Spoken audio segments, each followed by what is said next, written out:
Hey everyone, welcome back. As a fairly new backpacker, I'm stoked to share with you guys my packing process for a 3-day, 2-night backpacking trip. I'll be hitting the trails in the beautiful South Carolina hills, and I'm excited to get out there and disconnect. Let's get packed and ready to go. All right, so I'm getting ready to go on a 3-day, 2-night backpacking trip, and I figured I would show you guys how I pack my backpack. So for this trip, I am bringing my REI Flash 55. This thing carries weight really well. I wouldn't call it budget gear. It's a little bit expensive, but a great kind of a baseline starter backpack, kind of an all-around backpack to be totally honest. But everybody talks about using a pack liner. I use trash compactor bags because I'm cheap. I'm not going to spend $5 on Nylofume just yet. I'll buy a 4-pack of compactor bags and use that to keep my stuff dry. Super durable, still super light, but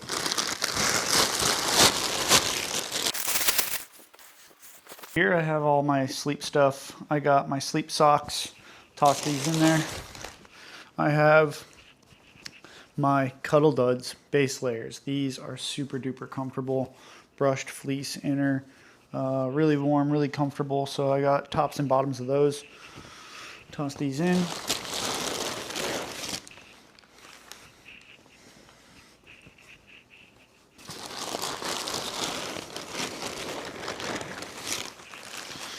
Using a quilt, since a quilt doesn't have a hood like a sleeping bag does, I use a fleece balaclava.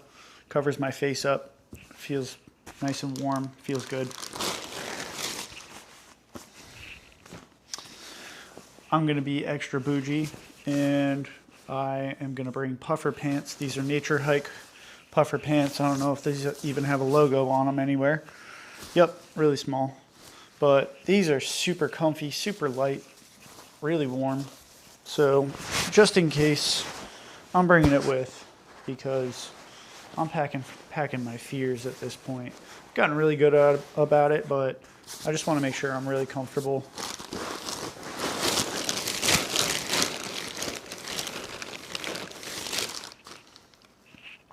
Next, I'll throw my pillow in there, Trekology 2.0.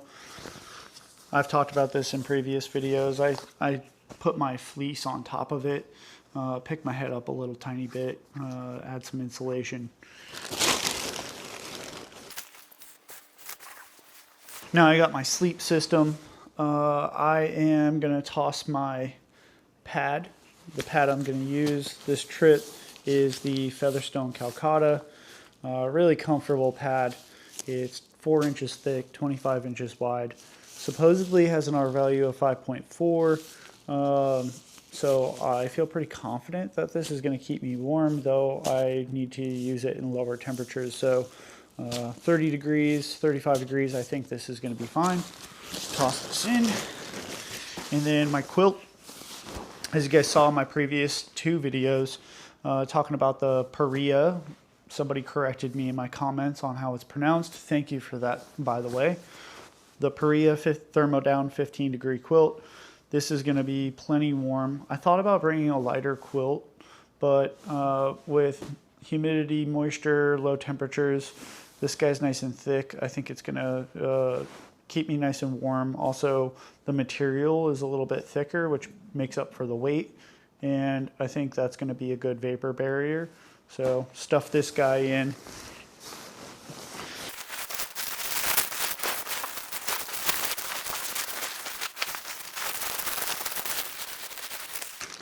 I put my straps in here, and I also toss my air pump in. This doubles as a lantern.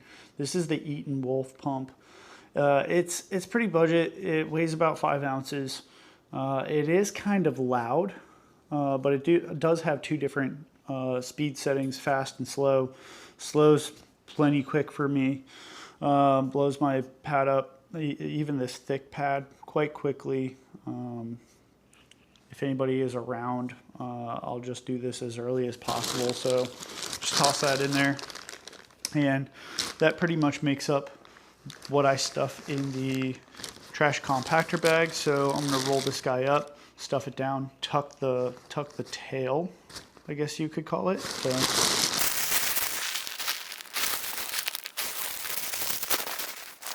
Next I got food bag, which this is pretty well packed for my 3 days.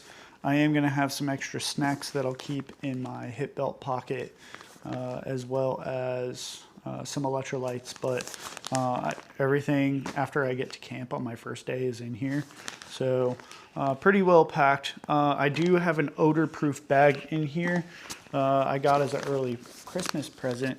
I added them to my Amazon wish list, and they are comically large, but it rolled up with the food, so this works. I do typically carry a bare canister.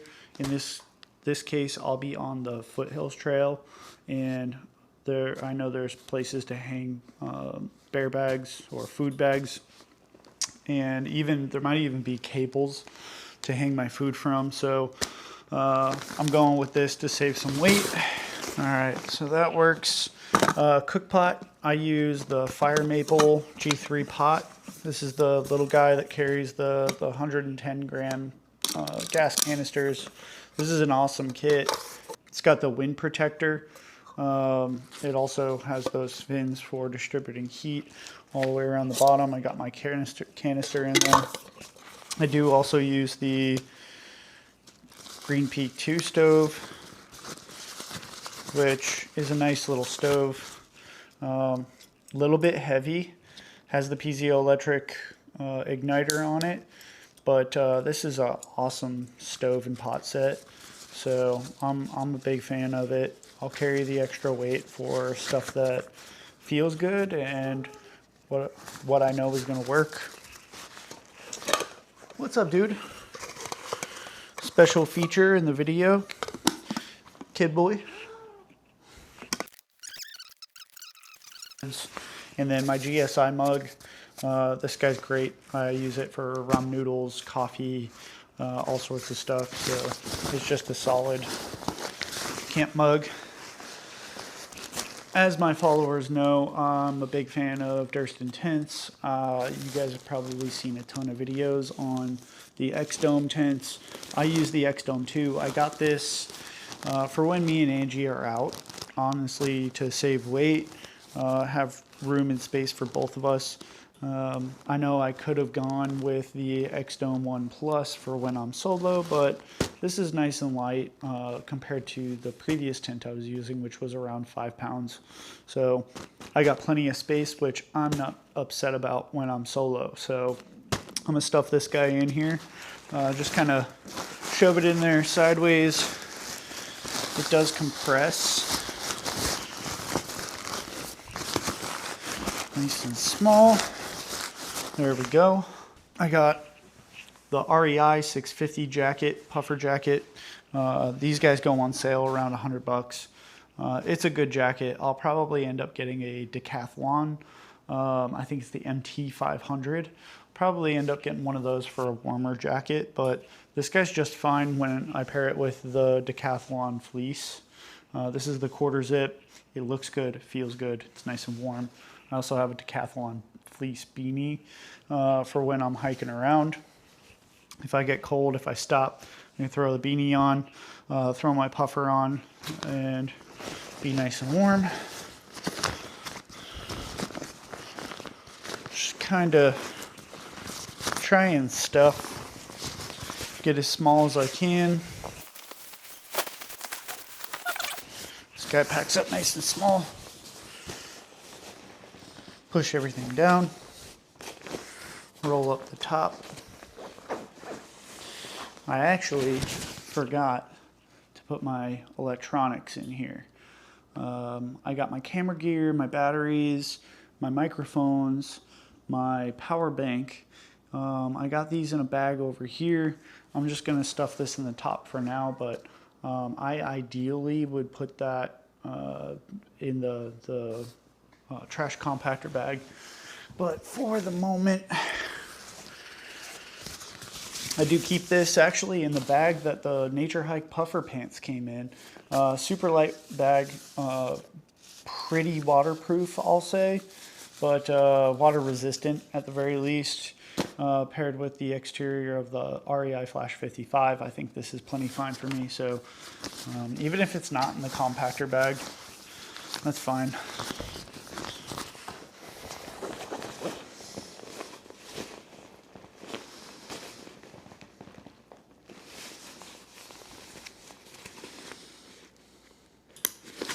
So that's it for the main compartment. I have a bag over here with a bunch of random stuff in it, which we'll look at. So I typically don't bring like a ditty bag, I guess you could say. I do have a ditty bag in here, but this is just what I keep for storage on my shelf, keep all my stuff in one place. So I just dumped this guy out. And let's see what we got. First of all, this is what I would kind of call my ditty bag. I mean, it's got my guidelines just in case I need it. I don't need those very often. I have the same Dyneema line that I use for hanging my food. I got a tent splint, repair tape. I got a lighter. I got flint and some small zip ties. I did just recently get the ThermoWorks Thermodrop, which I'm going to use for data gathering. So see what temperature it is outside the tent with this guy, as well as inside the tent. That way I can determine, did my pad, my quilt, was it comfortable? What was the temperature difference between outside the tent, inside the tent? Was I too hot? Or whatever, just information gathering really. So this guy's going in front pocket, and another thing I typically put in first in the front pocket is going to be my tent stakes. So tent stakes typically go in there first so they don't damage anything. I do have my tent poles, and there is a compression strap along the side here. I'm a little bit paranoid about losing my tent poles.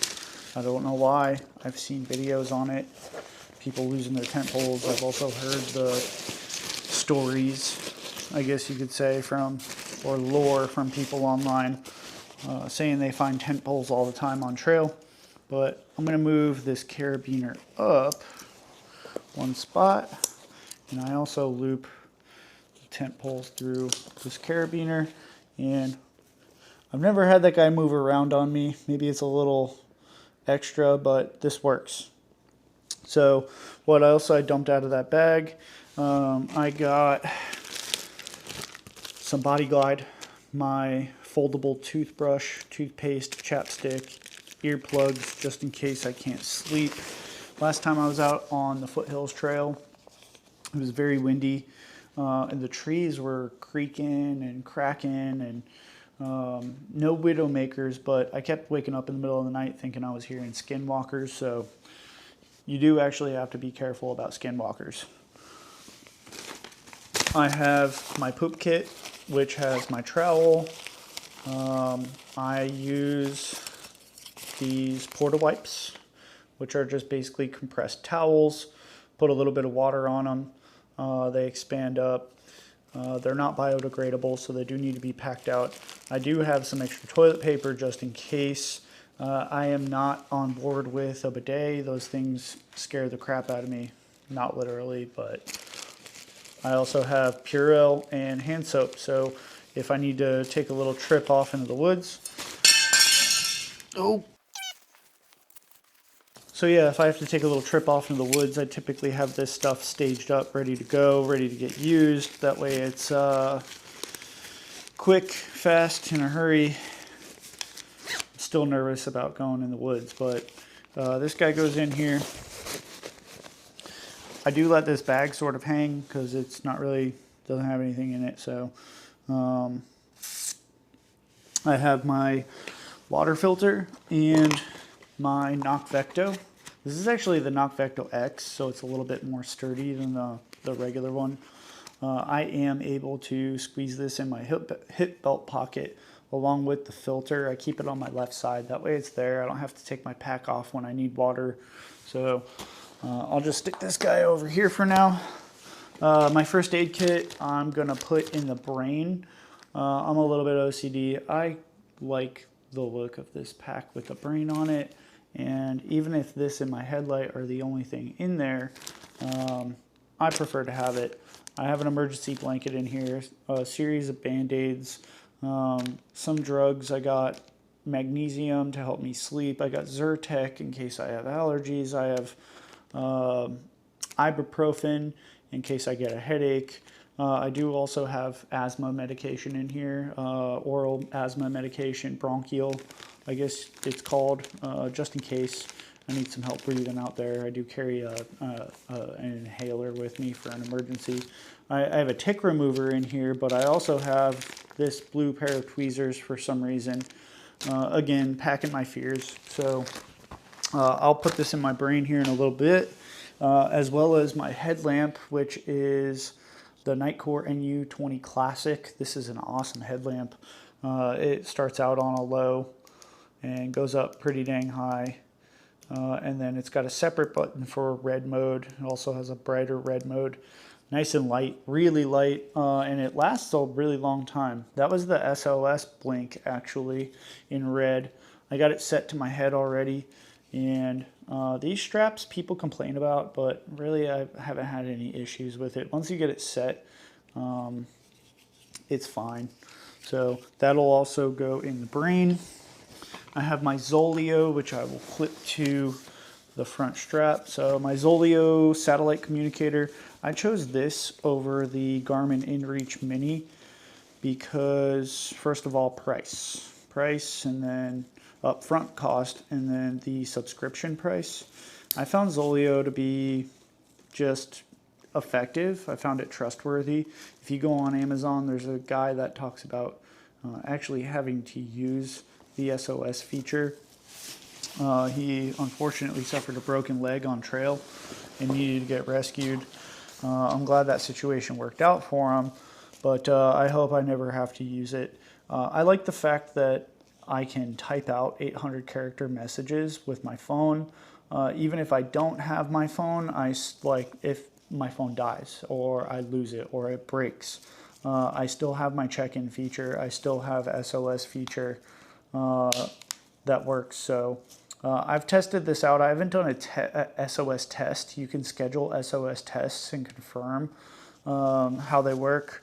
You gotta schedule it through Zoleo though. You don't want to go accidentally hitting that or just testing it. Hitting that SOS button could get you in some trouble, I suppose.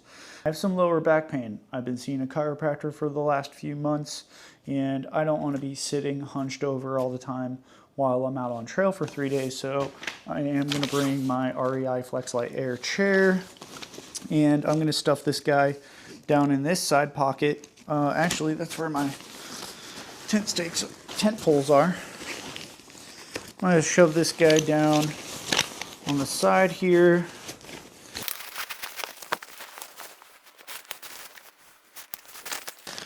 I'll put my first aid kit in, headlamp, zip this guy up.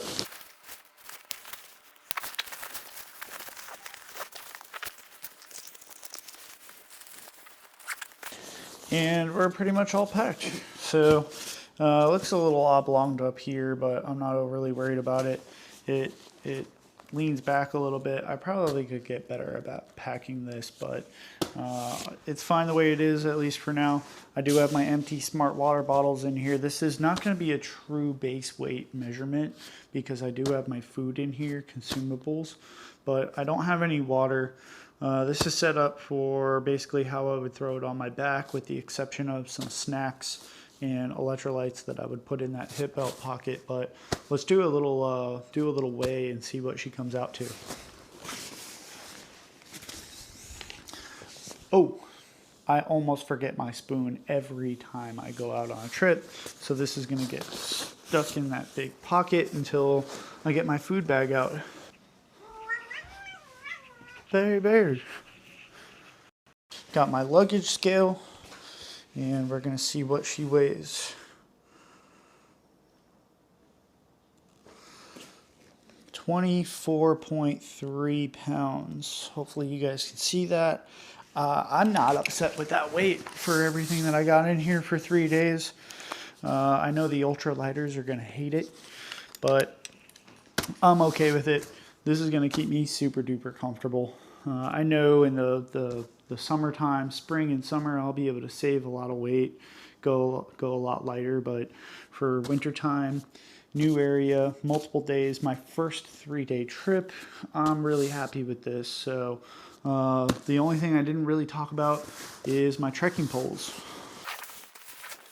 So I use the cheapo Cascade Mountain. These guys are good. They're fine for me. I keep these little mud buckets on them. I got the cork handles. These guys are comfy. They work. They're fine. I got some extra duct tape rolled around it just in case, but on both of them.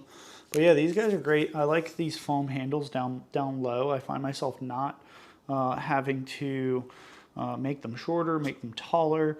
When I'm going up or downhill, I kind of set them for my height, and I'm able to go downhill with my hand on top.